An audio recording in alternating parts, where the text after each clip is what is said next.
Hi, I'm Travis. Going into my fourth year of my PhD candidacy under the supervision of both Dr. Martin Sénéchal and Danielle Bouchard. Hi, I'm Mohammad. I'm a third year PhD under Dr. Danielle Bouchard, and I'm working on obesity, men, and resistance training. Awesome.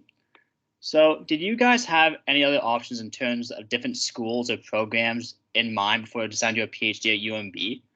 And if so, why did you decide to do a PhD at UMB, and more specifically in the CELLab?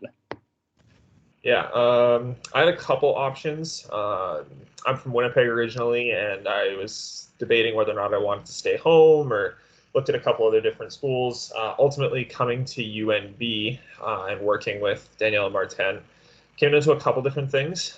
First one was what I wanted to work on. I wanted to kind of move back towards a bit more of the public health realm, chronic conditions, things like that as well. I knew neither of them had had a PhD student before, and we had got to talking about kind of some of the future directions of the lab and the opening of the new kinesiology building, and they wanted to get they wanted to have someone there to kind of take hold and kind of lead that transition in the lab itself and work with students and stuff like that and kind of help organize things a little bit more. So I felt like I was going to get a lot of unique opportunities and a good leadership experience if I went to UNB as opposed to elsewhere where I might be just like another PhD student. So yeah, that kind of really contributed to me deciding to come to UNB. Oh, well, before I started my PhD with Dr. Bouchard, I was here for like almost less than a year as a visiting student. Before I came here as a visiting student, I had a couple of options in different countries. I'm originally from Iran, and like as an international student, it was important for me where to go because the future it depends on it.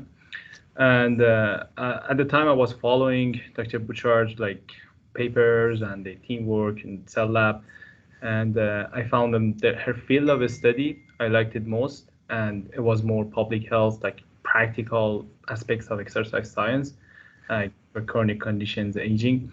And I found them like that the team or young researchers work on the practical aspects of exercise science, and so I contacted Dr. Bouchard, and she pursued me to come here, have more experience, and it was how I came here in Canada.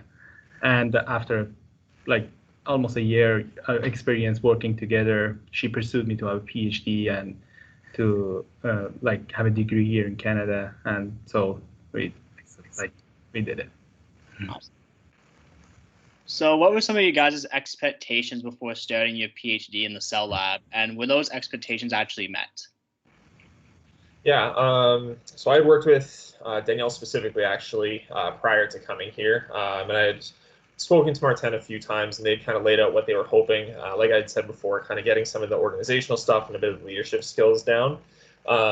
Overall expectations, yeah, I think it has lined up quite a bit with what I was thinking was going to happen. I knew they were going to at least provide me with a decent amount of freedom for what I wanted to do, as long as it was within their kind of general framework. And yeah, I'd say it definitely met a lot of that. The PhD always has its curveballs, and COVID has definitely been a big one. But when it comes to what I was working on and what their expectations of me would be, I'd say it was pretty well aligned. They're pretty straightforward with what they expect from their students. So. Well, like as I said, I was working with Danielle like before I started PhD. So, but for me, it was important because I came from like I got my master's in another country with different academic setting, and like experiences were different.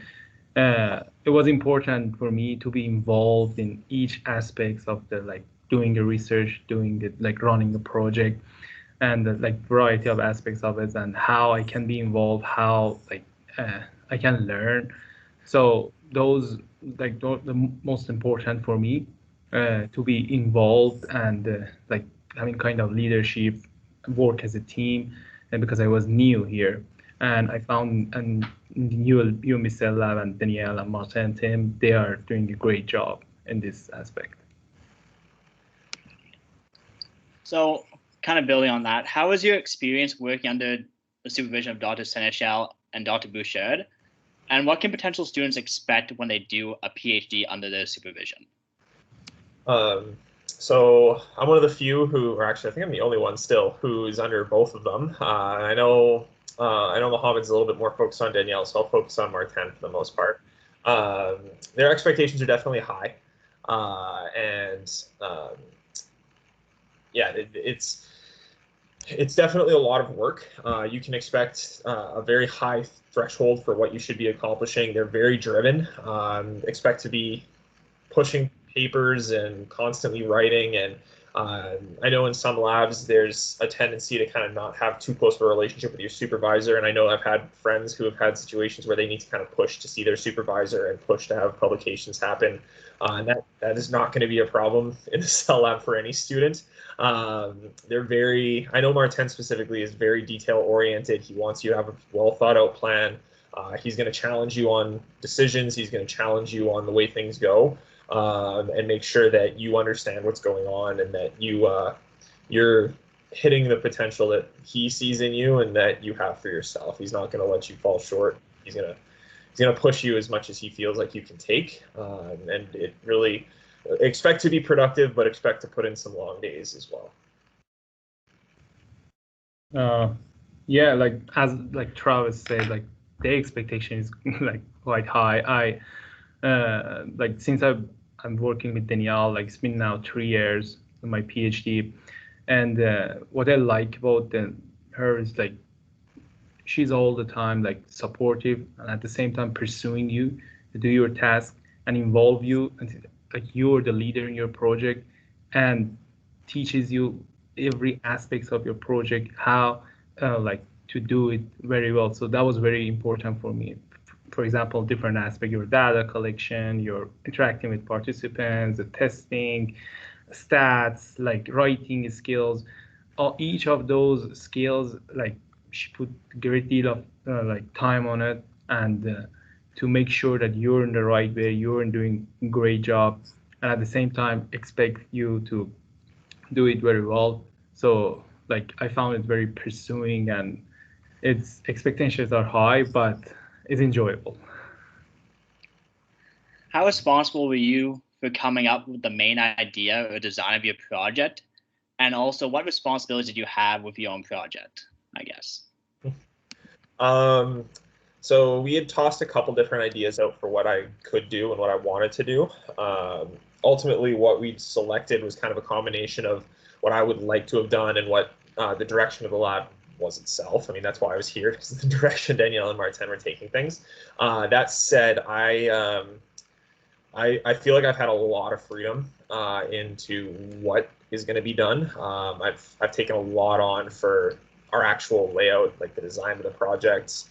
I've pretty much been in charge of most parts of it from day one. There were a couple other side things that, as with a PhD, you have multiple projects that you're typically working on. A couple of them have kind of been more presented to me by Martin and by Danielle as things that I should be doing. But the main trial that we're running, I've had a big part in everything from conceptualizing the framework of the project itself all the way through managing schedules for staff, being there and working with participants. I'm in an interesting spot where we're working on a relatively new analytical approach, and I feel like for a large part of it, I've helped teach Martin how to do it, which has been interesting, and there's definitely the potential for a lot of learning involved there, but it's been good. It's been a lot of, I've been involved with a lot of it, and I've had a lot of responsibility put on my shoulders because of that. Before we came up with the topic of my project, we had a couple of sessions, a couple of meetings before it, so what we're going to work on it, and of course what topic we can get a better funding resources for it, and that was important as well. So, but definitely wasn't each topic that we are working on, all of CELLab students, is in accordance with the CELLab missions and objectives. And in terms of how we were involved in it, definitely, as I say, I play the main role. I feel it's like you're taking a driving course and you're driving, and like Danielle sitting in the front seat and guide you how to do it. And like each step of the project, and it's very organized, and she knows what to do, like exactly how to teach you. But definitely you play the main role. You're running the project. You're responsible for everything, and at the end, you did the job. What was you guys' favorite part of working in the cell lab? The environment, probably. I mean, again, COVID's kind of thrown a bit of a grenade into the middle of that, but Danielle and Martin really try to emphasize that students in their lab are in the lab. We all get to know each other pretty well. We're all very aware of things going on in each other's lives. I mean, again, we were talking about it earlier this week about how a lot of the students, or myself specifically, aren't from Fredericton, or in some cases, you have two of us here who are even from the province, and one of us isn't even from the country. So it really helps kind of spur the idea that we get to know each other, and we rely on each other quite a bit. And it's a pretty fun environment. We do a lot of stuff outside of the lab together, and it's a good way to kind of step away from the work every once in a while. Yeah, like as Travis said, I enjoy our teamwork. It's like we are like a family, and we gather together. And what I like the most, we have some fun activities sometimes, like outside the lab, where we gather together in Danielle's and Martin's place, and we know each other very well. So it's like I can feel the teamwork, and like I think we are very fun group. I like it. Awesome. What are your future plans regarding career or continuing your education, and how do your time at the Cell Lab help prepare you for that future plan? Yeah, so in the past year or so, I've kind of gone through a bit of a shift of where I want to go, and it's actually been really great because Danielle and Martin have been supportive in kind of both realms for me. So when I first came here, I was pretty mindset on try the academia route. That's changed over the last year-ish, I guess. So prior to that, they were very helpful for getting publications, making sure I was getting those opportunities of presentations, getting me involved with stuff in that aspect. But since that change, I've been kind of leaning closer to stepping into maybe helping with the healthcare system or running projects, or even helping other labs in a coordination or managerial sense. And because of that, we've had a lot of discussions lately about getting me some of that experience in the lab as well. But even before that, having the opportunity to kind of help manage the project and the opportunity to get involved a bit more with the school to help make sure I knew budgeting and things like that. And then on top of it all, running staff and having volunteers and kind of organizing everyone's schedules and things like that are definitely things that are very transferable and skills that I think a lot of PhDs do come out with. But I feel like I've been really given a lot of opportunities in whatever I want to do. They do kind of tailor your experience with them to that, and kind of want to set expectations early so they know and we know what's going to come out of this. Oh yeah, that's really good question. Travis said he changed his mind the last year. No, I haven't get there yet. Maybe I changed my mind too. I'm thinking about that. There are two roads, like working in academia or like the other active jobs, work in the field. I like both, honestly. And like sometimes we have a meeting with Danielle and talk about my future career, what I'm gonna do after that. And Danielle and Martin, they are both good in both aspects, and they just want to know what we're gonna do later to guide us very well and teach us skills that is useful for our future careers.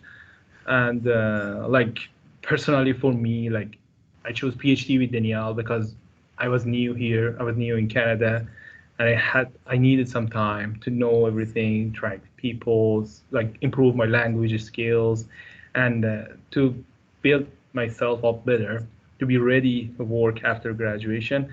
And I'm working in both aspects now, and hopefully in the next year I can find out what I'm gonna do later and be ready for it. Awesome. So last question, what would you have liked to know before starting your degree in the UNB Cell Lab? This is the one I've thought the most about coming into this. I feel like coming into it, I had I'm in a weird situation because I knew I'd worked with Danielle for years. I'd known her for at least 4 to 7 years, more than that, before I came here. So I knew her approach, and I kind of knew what her expectations were going to be. And I've been involved with people in PhDs for a long time, so I felt like I had a good idea of what was coming my way. That said, I don't think anything ever prepares you for what your comprehensive exams are actually going to be like. Between that and with my master's, I had some long days, but I really had some long days in the PhD, and that just comes down to workload and kind of things hit, and when things hit all at the same time, you're going to have long stretches of long days, especially when you're dealing with humans.